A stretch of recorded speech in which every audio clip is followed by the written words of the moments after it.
الحمدللہ رب العالمین والصلاة والسلام علی رسولہ الکریم اما بعد فاعوذ باللہ من الشیطان الرجیم بسم اللہ الرحمن الرحیم۔ معزز سامعین کرام، السلام علیکم ورحمۃ اللہ وبرکاتہ۔ ماہ رمضان خاص کر آخری عشرے کی طاق راتوں میں ہمیں زیادہ سے زیادہ عبادت کرنی چاہیے، کیونکہ رسول اللہ صلی اللہ علیہ وسلم نے ارشاد فرمایا، شب قدر کو رمضان کے آخری عشرے کی طاق راتوں میں تلاش کرو۔ اس حدیث کے مطابق شب قدر کی تلاش 21ویں، 23ویں، 25ویں، 27ویں اور 29ویں راتوں میں کرنی چاہیے۔ 1000 مہینوں کی عبادت کرنے سے افضل اس ایک رات یعنی شب قدر میں عبادت کرنے سے گناہوں کی مغفرت ہوتی ہے اور اللہ تعالیٰ کا قرب حاصل ہوتا ہے، جیسا کہ رسول اللہ صلی اللہ علیہ وسلم نے ارشاد فرمایا، جو شخص شب قدر میں ایمان کے ساتھ اور ثواب کی نیت سے عبادت کے لیے کھڑا ہوا، اس کے پچھلے تمام گناہ معاف ہو جاتے ہیں۔ اسے بخاری و مسلم نے روایت کیا ہے۔ کھڑے ہونے کا مطلب نماز پڑھنا، تلاوت قرآن اور ذکر وغیرہ میں مشغول ہونا ہے۔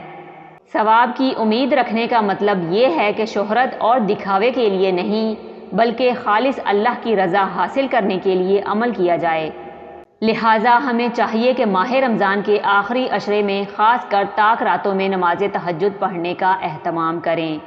تہجد میں حضور اکرم صلی اللہ علیہ وسلم کا زیادہ تر عمل 8 رکعت نفل اور 3 رکعت وتر پڑھنے کا تھا، البتہ کبھی کبھی کم یا اس سے زیادہ بھی پڑھتے تھے۔ قرآن کریم میں فرض نماز کے بعد جس نماز کا ذکر تاکید کے ساتھ بار بار کیا گیا ہے وہ تہجد کی نماز ہی ہے، جو تمام نوافل میں سب سے افضل نماز ہے۔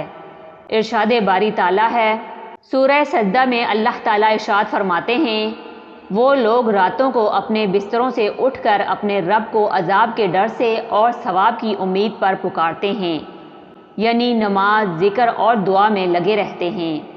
یہ ان کی صفت اور عمل ہے، لیکن جزا اور بدلہ عمل سے بہت زیادہ بڑا ہے کہ ایسے لوگوں کے لیے آنکھوں کی ٹھنڈک کا جو سامان خزانہ غیب میں موجود ہے، اس کی کسی شخص کو بھی خبر نہیں۔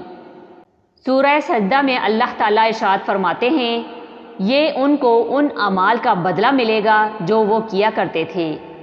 اسی طرح سورہ فرقان میں اللہ تعالیٰ فرماتا ہے، رحمان کے سچے بندے وہ ہیں جو زمین پر عاجزی کے ساتھ چلتے ہیں، اور جب بے علم لوگ ان سے باتیں کرنے لگتے ہیں تو وہ کہہ دیتے ہیں سلام ہے، اور جو اپنے رب کے سامنے سجدے اور قیام کرتے ہوئے راتیں گزار دیتے ہیں۔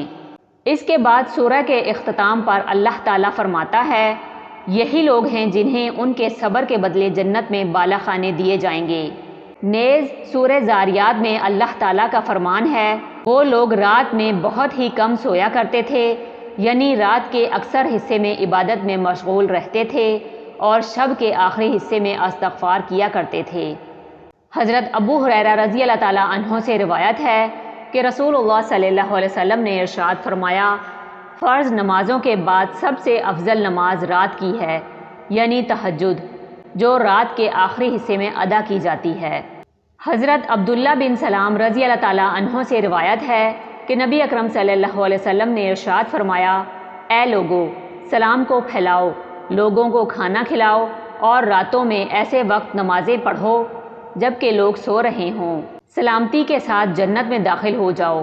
اسے ترمذی اور ابن ماجہ نے روایت کیا ہے۔ حضرت ابو ہریرہ اور حضرت ابو سعید رضی اللہ تعالیٰ عنہ سے روایت ہے کہ رسول اللہ صلی اللہ علیہ وسلم نے فرمایا، جب آدمی رات میں اپنے گھر والوں کو جگاتا ہے اور میاں بیوی دونوں تہجد کی کم از کم 2 رکعت پڑھ لیتے ہیں تو ان دونوں کا شمار ذکر کرنے والوں میں ہو جاتا ہے۔ اسے ابو داؤد نے روایت کیا ہے۔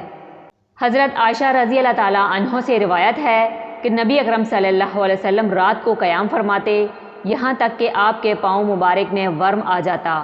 میں نے آپ صلی اللہ علیہ وسلم سے عرض کیا، اے اللہ کے رسول، آپ کے تمام اگلے پچھلے گناہ معاف کر دیے گئے ہیں، اگر ہوتے بھی، پھر آپ ایسا کیوں کرتے ہیں؟ آپ صلی اللہ علیہ وسلم نے فرمایا، کیا میں اپنے پروردگار کا شکر گزار بندہ نہ بنوں؟ اسے بخاری نے روایت کیا ہے۔ 1-2 گھنٹے نماز پڑھنے سے پیروں میں ورم نہیں آتا، بلکہ رات کے ایک بڑے حصے میں اللہ تعالیٰ کے سامنے کھڑے ہونے، طویل رکوع اور سجدہ کرنے کی وجہ سے ورم آتا ہے۔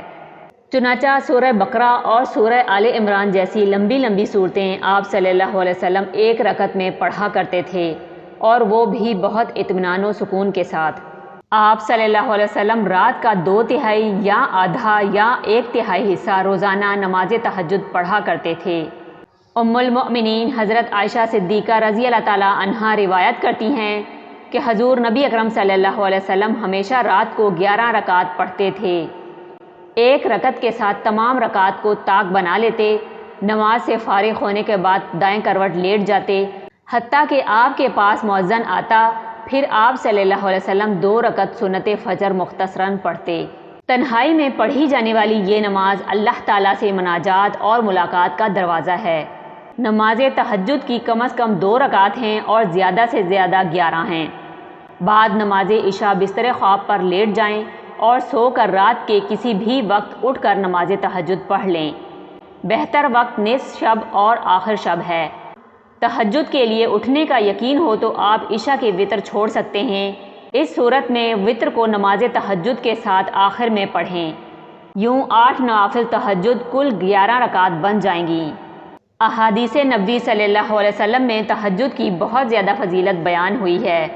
حضرت عبداللہ بن عمر رضی اللہ تعالیٰ عنہ سے روایت ہے کہ حضور نبی اکرم صلی اللہ علیہ وسلم نے فرمایا، اللہ تعالیٰ کو تمام نفل نمازوں میں سب سے زیادہ محبوب نماز صلاۃ داؤد علیہ السلام ہے۔